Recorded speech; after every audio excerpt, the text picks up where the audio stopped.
तो hello my dear students, आज स्वतंत्रता दिवस के इस उपलक्ष्य में पूरे पढ़ते रहो फैमिली की तरफ से आप सभी को ढेर सारी बधाइयाँ। आज क्लास 10th का एक ऐसा टॉपिक लेकर के हम आए हैं जिसमें स्टूडेंट्स को लगातार प्रॉब्लम्स समझ में आती हैं और बार बार आप लोग कमेंट करके बता रहे थे कि सर इस टॉपिक में मुझे एक वीडियो दे दीजिए। तो देखिए, आज अगर आपने इस टॉपिक को, केवल 20 मिनट का वीडियो है, कंप्लीटली देख लिया तो आज के बाद इस टॉपिक में आपको कभी कोई प्रॉब्लम नहीं आएगी। राइट, आज हम लोग कवर करने जा रहे हैं रिफ्रैक्टिव इंडेक्स और साथ में हम 10 most important multiple choice questions करेंगे जो आपके एग्जाम पॉइंट ऑफ व्यू से इंपॉर्टेंट होंगे। तो चलिए सबसे पहले आज हम शुरू करेंगे अपना टॉपिक की इस टॉपिक को हम लोग क्यों पढ़ रहे हैं। तो बेसिकली हम लोग ऐसे फिनोमेना देखते हैं अपने सराउंडिंग्स में कि जैसे कि हम लोग कोई पेन है और किसी ग्लास में डालते हैं तो पेन हमारा थोड़ा बेंड करके दिखा होता है। आपने बहुत सारे ऐसे फिगर्स देखे होंगे। या फिर एटमॉस्फेरिक रिफ्रैक्शन में आपने ट्विंकलिंग ऑफ स्टार देखा होगा। शाम को आप जब बाहर निकलते हो तो स्टार्स क्या कर टिमटिमा रहे होते हैं, ट्विंकल कर रहे होते हैं। ओके, तो ये सारे फिनोमेना ना बेस्ड है रिफ्रैक्शन पे। और रिफ्रैक्शन क्यों होता है इसका एक रीजन रिफ्रैक्टिव इंडेक्स भी है। ओके, रिफ्रैक्टिव इंडेक्स बेसिकली होता क्या है, कुछ नहीं है, केवल ये बताता है कि किसी भी मीडियम में स्पीड ऑफ लाइट कैसी होगी। कैसे का मतलब कि क्या किसी मीडियम में स्पीड ऑफ लाइट कम होगी या किसी मीडियम में स्पीड ऑफ लाइट ज्यादा होगी।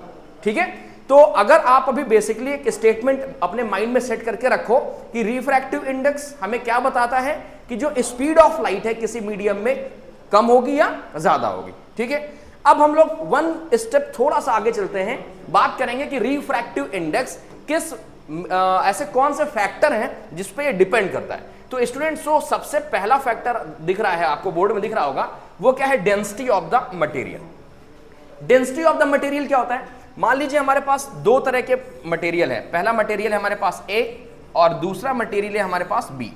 स्टूडेंट्स, आपको याद होगा जब प्रीवियस क्लास में हम लोगों ने रिफ्रैक्शन ऑफ लाइट के बारे में पढ़ा था तो आपको यह बताया गया था कि वाई रिफ्रैक्शन अकर्स। राइट, तो हमने सीखा था कि अगर किसी भी ऑब्जेक्ट की ऑप्टिकल डेंसिटी ज्यादा है तो उसमें स्पीड ऑफ लाइट क्या हो जाती है, स्लो हो जाती है। So what is optical density? Basically अगर आप डेंसिटी तो जानते ही होंगे ना, डेंसिटी मतलब ऐसा सब्सटेंस जिसमें कि इंटरमॉलिक्यूलर स्पेस क्या हो, कम हो, तो उस सब्सटेंस को हम लोग डेंस सब्सटेंस बोलते हैं। और अगर इंटरमॉलिक्यूलर स्पेस ज्यादा है तो उसको रेयर सब्सटेंस बोलते हैं। ओके, आपने प्रीवियस वीडियो में देखा है। अगर आपने अभी तक प्रीवियस वीडियोस नहीं देखी हैं तो जाकर के आप सर्च करिए रिफ्रैक्शन बाय कृष्णा सर या पढ़ते रहो तो आपको वीडियोस वो मिल जाएंगी। चलिए, तो हम बात करेंगे, हमारे पास दो ऑब्जेक्ट हैं ए एंड बी। क्लियर? अब पहले ऑब्जेक्ट में हमारे पास जो मॉलिक्यूल्स हैं वो दूर दूर हैं, लाइक गैस, आपने पढ़ा होगा। और दूसरा जो हमारे पास ऑब्जेक्ट है उसमें मॉलिक्यूल्स हमारे पास क्या है, पास पास में। ठीक है ना। अब देखो, ये बताओ कि लाइट जब इसमें ट्रैवल करेगी, मीडियम ए में ट्रैवल करेगी, फिर मीडियम बी में ट्रैवल करेगी, तो बेंडिंग ऑफ लाइट किसमें सबसे ज्यादा होगी? तो आप कहेंगे ऑफ कोर्स सर बी वाला जो हमारे पास ऑब्जेक्ट है उसमें लाइट ज्यादा बेंड करेगी। क्यों? क्योंकि ये डेंस है और डेंस की वजह से इसमें स्पीड ऑफ लाइट क्या हो गई, कम हो गई। बात समझ में आ रही कि नहीं आ रही? ओके, तो बेसिकली पहला फैक्टर रिफ्रैक्टिव इंडेक्स का क्या है, डेंसिटी ऑफ द ऑब्जेक्ट। कैसा है जरा देख लो, कोई भी ऑब्जेक्ट जितना डेंस होगा, किसी भी ऑब्जेक्ट की डेंसिटी जितनी ज्यादा होगी उतनी ही स्पीड ऑफ लाइट क्या हो जाएगी, कम हो जाएगी। स्पीड ऑफ लाइट उतनी ही क्या हो जाएगी, स्पीड ऑफ लाइट क्या हो जाएगी, कम हो जाएगी। ये एरोज का मतलब समझते हो ना, ये एरो क्या शो कर रहा है कि डेंसिटी अगर हमारे पास क्या होगी, हायर होगी, higher the density lower the speed of light of the object. Right, speed of light उतना ही क्या हो जाएगा, कम हो जाएगा। इसका मतलब ये हो गया कि इस मीडियम की रिफ्रैक्टिव इंडेक्स क्या है, ज्यादा है। ठीक है, तो डेंसिटी आप समझ में आ गई। इसका मतलब मैं ये भी आपको बता सकता हूं कि रिफ्रैक्टिव इंडेक्स, यहां पर मैं RI से डिनोट करूंगा, is directly proportional to the density of the object. भाई जिसकी डेंसिटी ज्यादा उसका रिफ्रैक्टिव इंडेक्स ज्यादा, और अगर रिफ्रैक्टिव इंडेक्स ज्यादा then speed of light less, कम। बात समझ में आ रही कि नहीं आ रही? क्लियर है? ओके, सेकेंड है डेंसिटी से कैसे रिलेटेड है स्पीड ऑफ लाइट। मैंने आपको अभी अभी जस्ट बताया कि जैसे डेंसिटी ज्यादा होगी रिफ्रैक्टिव इंडेक्स ज्यादा होगा, रिफ्रैक्टिव इंडेक्स ज्यादा होगा स्पीड ऑफ लाइट कम होगी। ठीक है, और जितनी ज्यादा स्पीड ऑफ लाइट कम होगी उतनी ही ज्यादा बेंडिंग होगी। जरा देखो, स्पीड ऑफ लाइट, यहां पर लिख देता हूं मैं, स्पीड ऑफ लाइट जितनी कम होगी बेंडिंग उतनी क्या होगी, ज्यादा होगी। भाई सिंपल सी बात है कि अगर स्पीड ऑफ लाइट कम हो गई उतनी ही ज्यादा वो क्या हो जाएगी, लाइट बेंड कर जाएगी। बात समझ में आई? फॉर एग्जाम्पल जैसे ट्रैफिक में आप ट्रैवल करते हो तो अगर ट्रैफिक नहीं है तो आपकी स्पीड सीधे चली जाती है, स्पीड से निकल जाते हैं, लेकिन ट्रैफिक ज्यादा है, अब आपकी स्पीड कम हो गई, स्पीड कम हो गई तो आपका जो ट्रैवल करने का टाइम हो गया वो ज्यादा हो गया। बात समझ में आ रही कि नहीं आ रही? ओके। और टाइम के साथ साथ आप कैसे निकलते हो, ऐसे धीरे धीरे धीरे, है ना। आप एग्जांपल कर सकते हैं, मान लो एक पत्थर लो, धीरे से फेंको, किसी के सर पे मत फेंक देना, ठीक है, तो जल्दी आपको क्या कर जाएगा, बेंड कर जाएगा। अवेयर अगर पत्थर आपको तेजी से फेंका तो थोड़ा दूर तक जाएगा, सीधे निकल जाएगा, फिर जाके गिरेगा तो है ना। ऐसा तो है नहीं कि साउथ की मूवी चल रही है कि ग्रेविटी गई ऐसी तैसी में, तो ऐसा पॉसिबल नहीं है। फिलहाल तो ये समझ में आया आपको, density, how does speed change with density, and what is the effect on bending of light if the density is less or higher? Is that clear? Hopefully आपको समझ में आएगी। तो ये एक छोटा सा इंट्रोडक्शन था कि हम रिफ्रैक्टिव इंडेक्स को कैसे रिलेट कर सकते हैं जो हम नेचुरल फिनोमेना देखते हैं अपने सराउंडिंग्स में। क्लियर है? अब चलिए बात करते हैं किताब की लैंग्वेज में। तो सबसे पहले स्टूडेंट्स हम लोगों ने पढ़ा था रिलेटिव रिफ्रैक्टिव इंडेक्स। कहां पढ़ा था? जब हमने लॉज ऑफ रिफ्रैक्शन पढ़े थे तो क्या पढ़ा था? हमने पढ़ा था कि साइन आई अपॉन में sine R is equal to constant, and that constant is called refractive index of second medium with respect to first medium. देखो, अगर लाइट यहां से एंटर कर रही है, मान लो ये लाइट एंटर कर रही है, ओके, इसके बाद अभी लाइट एंटर करने के बाद देखो नॉर्मल की तरफ बेंट हो जाएगी ड्यू टू रिफ्रैक्शन फिनोमेना। भाई ये मान लो N2 है refractive index of second medium which is dense medium, N1 which is rarer medium. तो जब रेयरर से डेंस में एंटर करती है लाइट तो क्या हो जाती है, bends towards the normal. Is that clear? आपको होपफुली आपको याद होगा। तो जब बेंड कर गई तो हमने क्या देखा, angle of I is greater than angle of R. ठीक है, तो सर इस स्नेल्स ने एक रिलेशन क्या बताया कि जो साइन आई और साइन आर का रेशियो होगा वो क्या होगा, एक कांस्टेंट वैल्यू आएगी, एक फिक्स वैल्यू आएगी, और उस वैल्यू को हम लोग पढ़ते थे रिफ्रैक्टिव इंडेक्स। और कैसे? Refractive index of second medium, मतलब refractive index of second medium with respect to 1।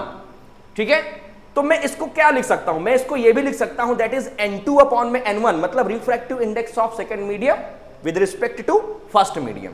Clear है बात कि नहीं क्लियर? अच्छा, स्नेल्स लॉ को हम ये भी लिख सकते हैं, अगर क्रॉस मल्टीप्लाई करा दूं तो N1 sine I is equal to N2 sine R, मतलब refractive index of first medium and angle of incidence, first medium का angle, refractive index of second medium और सेकेंड मीडियम का जो सेकेंड मीडियम का angle होगा। तो ये हमने पढ़ा, और इसको हम लोग क्या बोलते हैं, इसको बोलते हैं रिलेटिव रिफ्रैक्टिव इंडेक्स। अच्छा, रिलेटिव क्यों बोलते हैं? क्यों?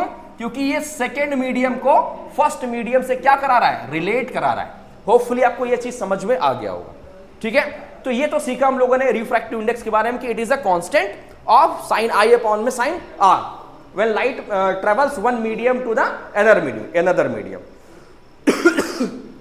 होपफुली क्लियर है? चलो, बहुत बढ़िया बात।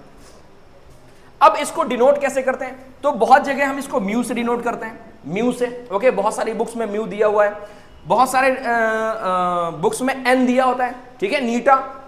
अगर मान लो हमें लिखना है refractive index of first medium with respect to second medium, ठीक है, तो मैं क्या लिखूंगा, मैं लिखूंगा N12 refractive index of first medium with respect to second medium.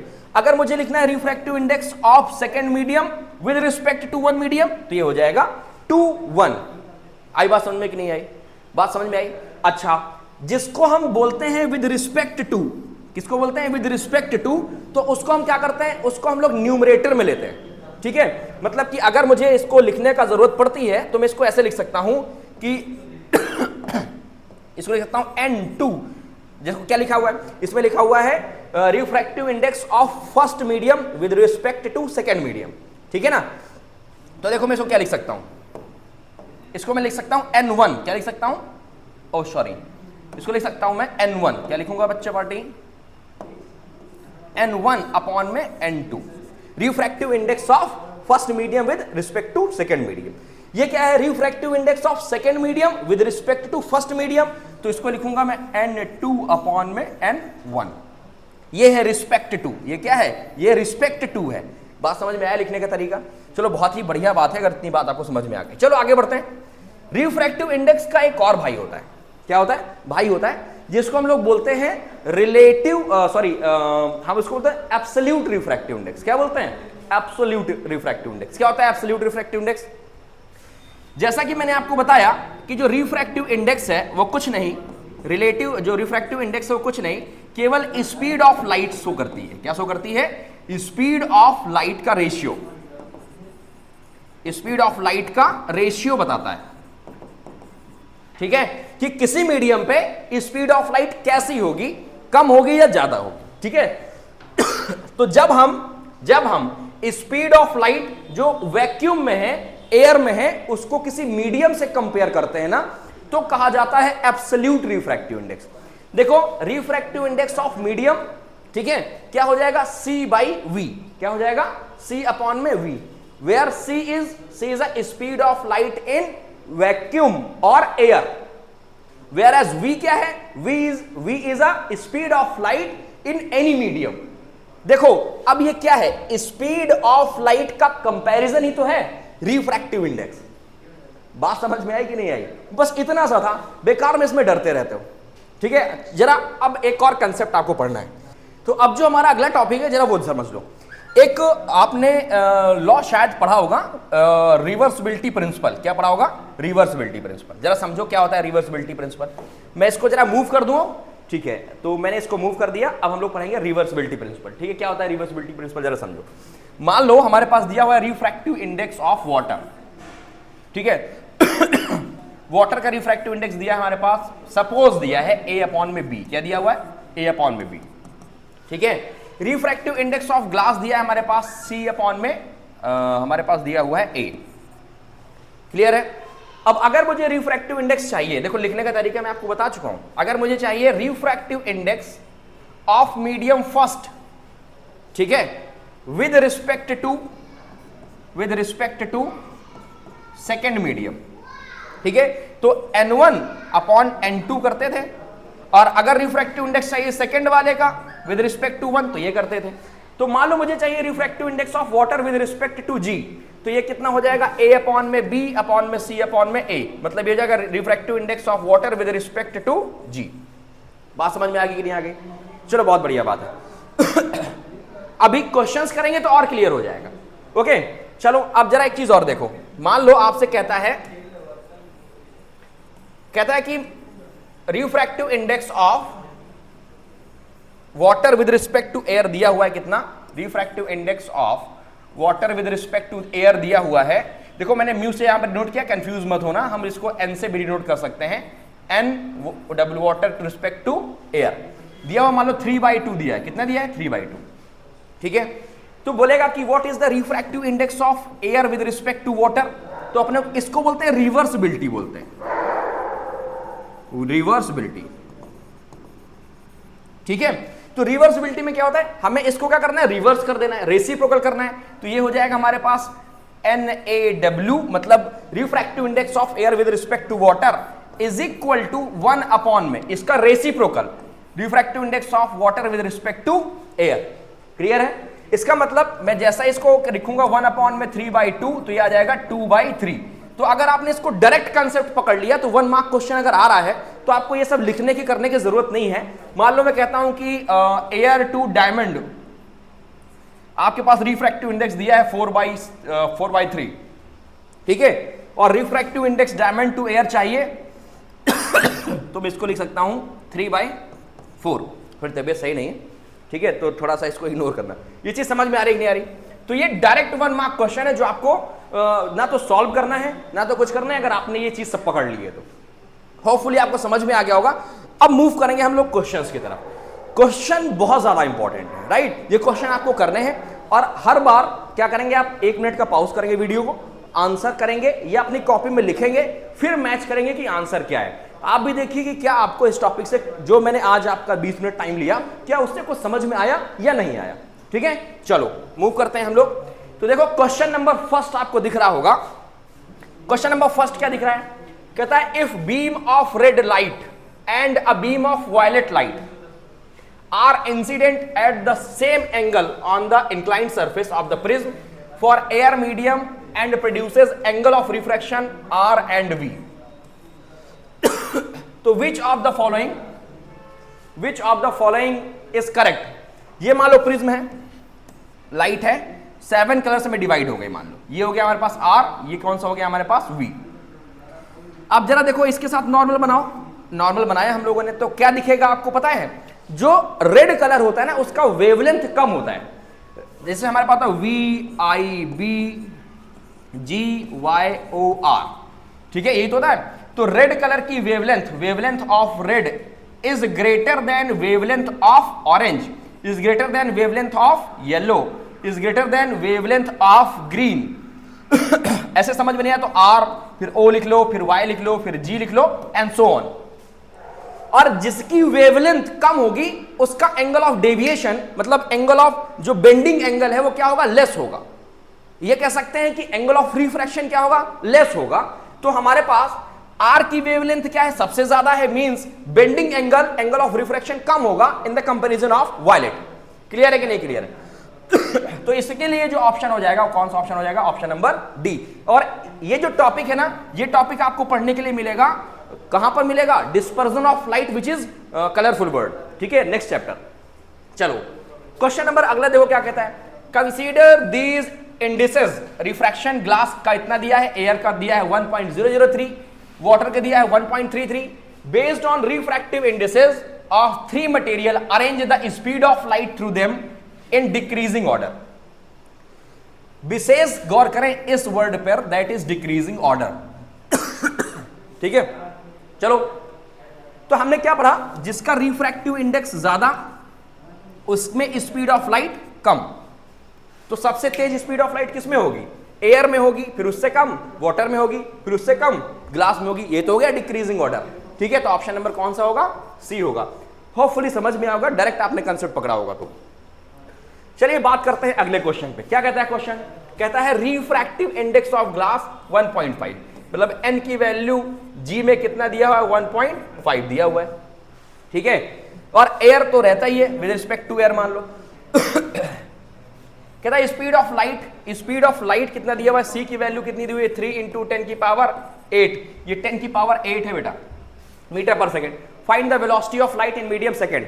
तो फॉर्मूला क्या होता है, म्यू इज इक्वल टू, मैंने आपको बताया ना कि when we compare the speed of light with vacuum absolute refractive index, तो that is mu is equal to C by V, that is C, mu is equal to C upon में V. अब देखो velocity of light in vacuum upon में velocity of light in medium, तो देखो जरा क्या हो जाएगा, mu is equal to C upon में वी। चाहिए क्या अपने को, वी चाहिए, तो V is equal to C upon में म्यू।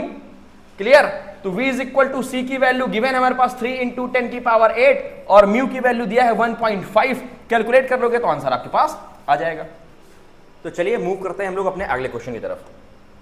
अगला क्वेश्चन देखो क्या कहता है, ये एक्टिव रिफ्रैक्ट नहीं है, ये रिफ्रैक्टिव है, ठीक है। Refractive index of water is 4/3 and that of 3/2, that of glass. Refractive index of water 4/3, refractive index of glass 3/2। पूछ क्या रहा है, find the refractive index of glass with respect to water. तो glass with respect to water, तो क्या हो जाएगा, refractive index of glass with respect to water. समझ में आया कि नहीं आया? ऑलरेडी मैं आपको प्रीवियस क्लास में बता चुका हूं, मैं यही समझाने की कोशिश कर रहा था। तो देखो तो क्या हो जाएगा, refractive index of glass upon में रिफ्रैक्टिव इंडेक्स ऑफ वाटर। तो आपके पास किसका आंसर आ जाएगा ना। चलो बहुत बढ़िया बात है, आगे बढ़ते हैं।